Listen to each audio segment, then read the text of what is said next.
જય ગૌ માતા. જા મરસી જોઈ લો એકેય છોડવો નબળો હોય તો કયો મરસીનો જો એકેયમાં કુકડ હોય કાંઈ પણ હોય તો કયો.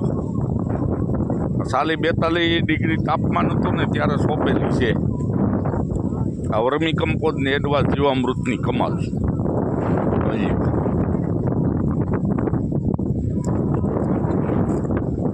જો મરચી એક છોડવો ખંડિત નથી ક્યાંય.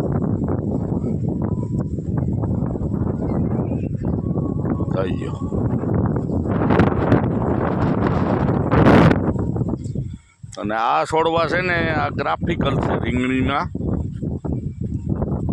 અને જંગલી ફળિયું જંગલી હોય અને ઉપર રીંગણીનું ડોકું સોટાડી દેજો. આમાં ફાલ જોઈ ગયો આ રીંગણીમાં થઈ ગયો.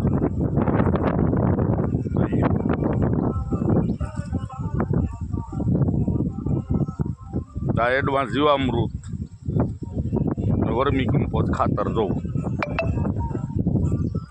પછી આ પાછળથી વાવેલી છે રીંગણી જોજો. શિયાળામાં વાવી હોય એવી છે ને જોવું. એકેય છોડવો ખંડિત હોય તો બતાવો. પાંદડા જોઈ ગયો એના.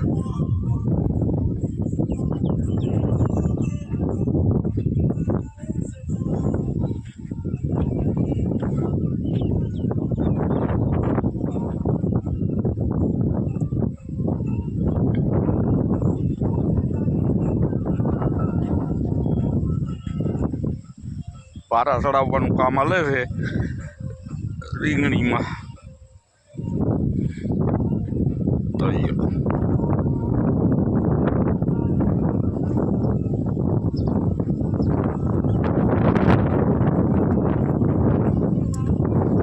કોઈ પણ જાતની પ્રોસિજર નથી કરેલી. એડવાન્સ જીવામૃત ને વર્મી કમ્પોઝ ખાતર બસ. આખો ઘેરો. આમાં 3 જાતની છે રીંગણી વાવેલી. આ છે ને એ આતરોળીના કાળા રીંગણા આવે ને એ છે. આ છે ને સફેદ ગોટા છે. અને આ બાજુ છે ને આ માખણીયા છે. જો આ માખણીયા મોરપીસ. 3 જાતની રીંગણી છે. જય ગૌ માતા.